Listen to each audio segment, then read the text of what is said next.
Mapagpalang araw po sa ating lahat. Kumbati Neral po ang inyong kaantingero. Kung bago pa lang po kayo sa aking munting YouTube channel, sana na po paki-like, share, and subscribe at maraming salamat po. Ito po ngayon mga kaantingero, meron po tayo itong set ng mga mutya at bertudis galing kalikasan o mga gawa ng kalikasan at nakakuha mula sa kagubatan, ilog, karagatan, ang ating tinatawag na mga mutya at bertudis. Ito po na ang ating panibagong set na naman. Ito po, binubuo po ito ng 12 uri ng mga mutya at bertudis galing kalikasan. Isa-isahin po natin kung ano nga ba ang mga ito. Una tayo dito sa pinaka dulo. Iyan. Ito yung tinatawag na niyog-niyugan o palmira. Ngunit ito ay may 4 na mata. Ang ordinary kasi nito ay 3 lamang ang mata. Ngunit ito ay may 4 na mata. Tawag natin tulad pa rin sa baon na niyog na may 3 mata at isang bibig. Ito siya, kaya 4 kung iyong pagmasdan. Sunod natin ang tinatawag na mutya ng sawaki o fossilized sea urchin. Ayan po, bato po siya. Isang fossils. Tapos ang mutya ng bagongon o fossilized na bagongon. Ayan. Tapos ang ating crystallized na suso. Yan. Fossilized siya ngunit kristal. At syempre ang ating bato omo. Yan, para mga itlog po yan.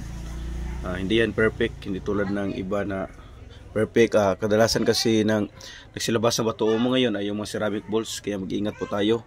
At syempre ito yung tatawag naming suso na siraho, na tinatawag din ng iba na mutya na ipo-ipo, ngunit ito ay tinatawag naming mutya na suso na siraho. Ayan. Ang iba tinatawag na mutya na suso na ipo-ipo daw. Depende na po yan sa paniniwala. Tapos meron tayo ditong mutya ng tamilok o yung tinatawag na isang uri ng laman dagat na parang bulate o parang linta. Ito siya. At mutya ng kabibi o fossilized na kabibi. Ayan. Ito pa. Sunod natin ang tinatawag na liso asiro o mas kilala bilang buto ng Sagrado Corazon de Jesus. Ito siya. Para habang tumatagal, naninigas siya, parang nagiging bato. Kaya tinatawag nilang liso asiro o mas kilala bilang sa tawag na buto ng Sagrado Corazon de Jesus.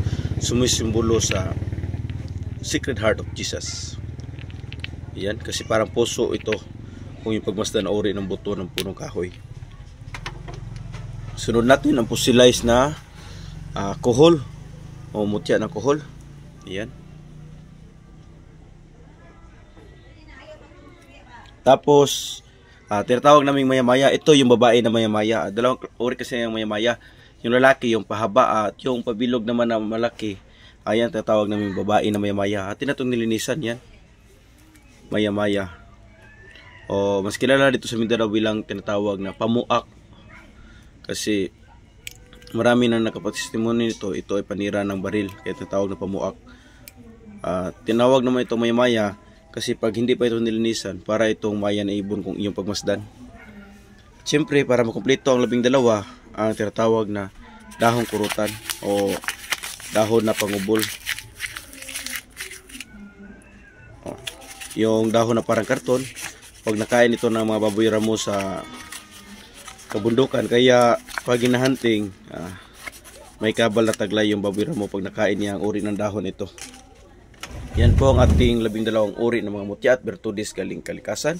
At ganito na po siya pag na-isit po natin. Ayan. 1, 2, 3, 4, 5, 6, 7, 8, 9, 10, 11, 12. 12 uri ng mga mutya at bertudis galing kalikasan. Minsan lang po tayo makapag-vlog sapagkat medyo busy nga po. Gawa ng marami pa tayong inakaskaso sa buhay. Kaya paminsan-minsan po tayo nakapag-upload ng mga kakaibang bagay, mga mutya at mga anting-anting at anumang vlog patungkol sa mga agimat. Once again, ito po muli pala si Combat General. Ang nasabi mo pagpalang araw sa atin lahat. And God bless everyone. Maraming salamat po.